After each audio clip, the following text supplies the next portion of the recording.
Lectura del Santo Evangelio según San Juan.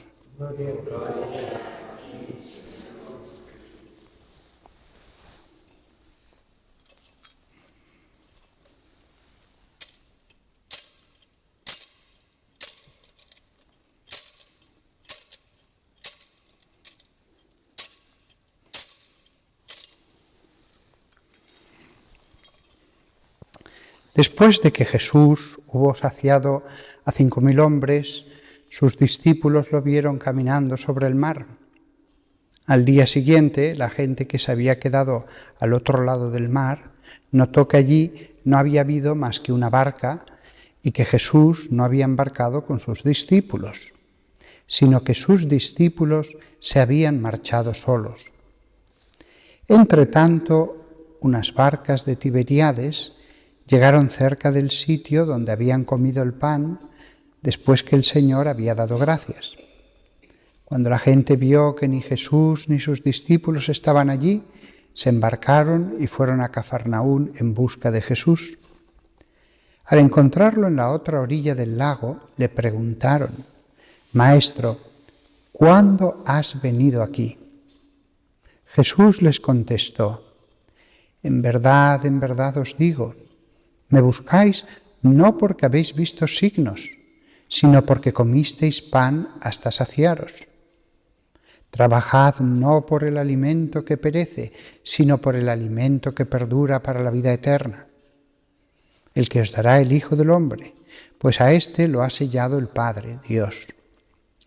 Ellos le preguntaron: ¿y qué tenemos que hacer para realizar las obras de Dios?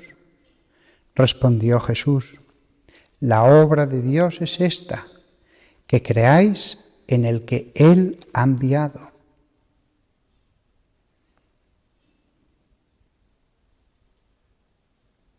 Palabra del Señor.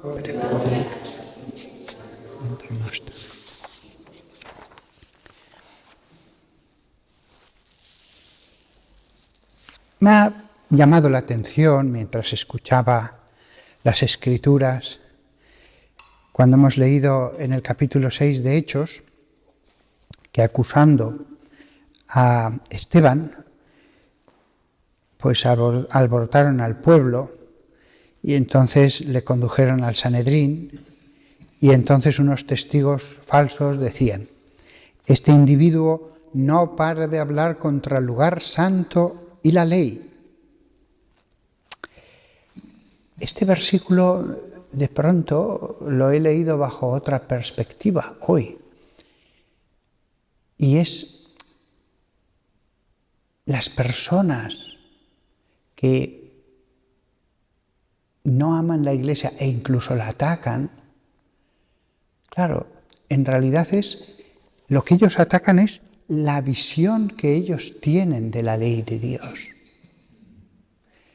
Le acusaban de atacar, de hablar contra el lugar santo, cuando las personas de nuestra generación, de nuestra sociedad, de nuestra ciudad atacan la Iglesia, en realidad atacan la visión que tienen de la Iglesia.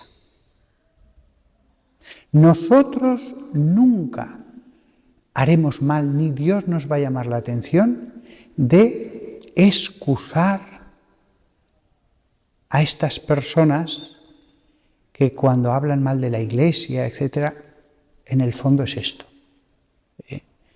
Lo hemos leído en el Evangelio, cuando Jesús decía: la obra de Dios es esta, que creáis en el que Él ha enviado. Y eso es lo que tenemos que hacer, esa es la obra de Dios. No se nos pide para nosotros atacar, para nada, para nada.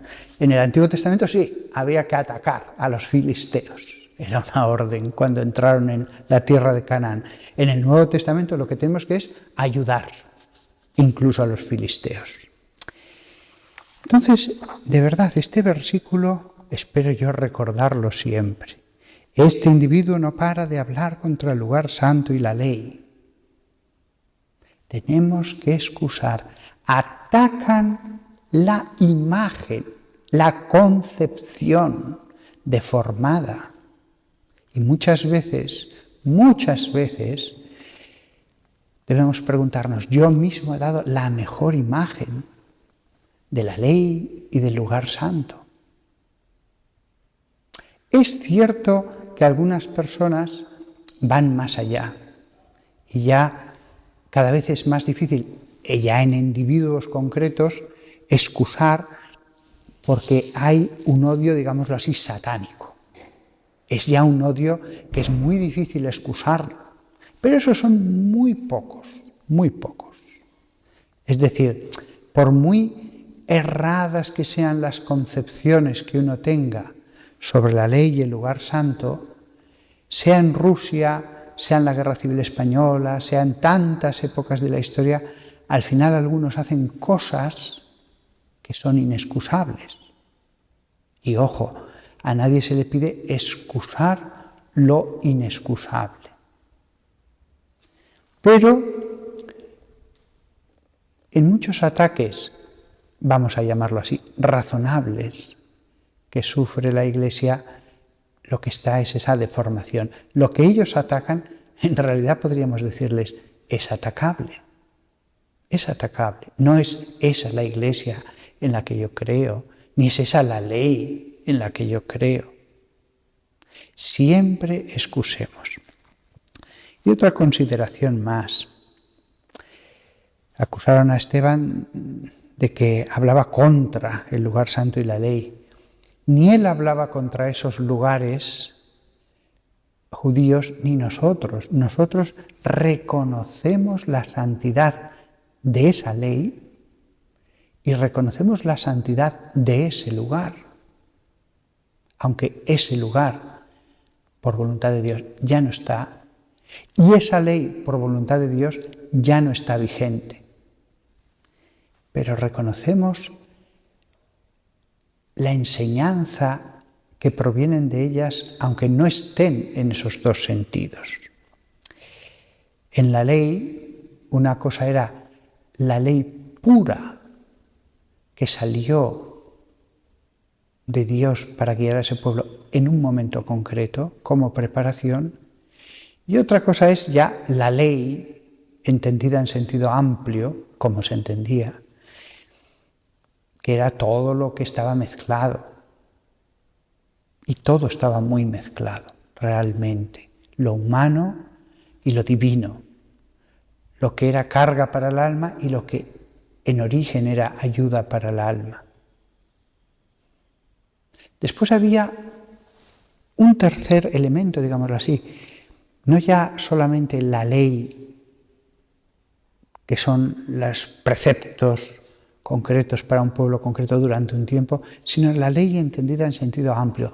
Toda la unión de los 5 libros que había en la época de Moisés, cuando ya acabó su vida, o quizás un poco después también, los 5 libros eran en el fondo una ley entendida en sentido ya más genérico. Pero fijaos cómo los fariseos en su etapa ya del siglo I, la ley en sentido genérico es yugo y es carga. Sin embargo, la Torá, en sentido bíblico, era medicina para el alma, era mucho más que los preceptos. Hemos de tener mucho cuidado de que nosotros no nos desviemos ni un poco en este sentido, porque sin querer podemos también, cuando estamos desanimados, cansados, entender la ley de Dios como cadena, como yugo, como carga, como losa. Es verdad que reaccionaremos rápido, pero la tentación existe y parece que fuera no hay cadenas, hay libertad, etc. Cuando no es así, o el yugo de Dios o el yugo de las pasiones, del mundo y peor, el de Satanás, el odio, las cosas ya pervertidas. En ese mundo nos movemos. En todas estas cosas que he dicho, tanto las negativas como las positivas, en esta generación nos movemos. Y también ahora, está el lugar santo, el templo que es Cristo y la ley que es el Evangelio. Que todos nosotros hagamos la obra de Dios, la que nos ha dicho hoy Jesús en el Evangelio. La obra de Dios es esta, que creáis en el que Él ha enviado. No es poca cosa simplemente creer con amor, con sencillez, y eso es lo que podemos hacer a lo largo de este rato de oración que es la misa.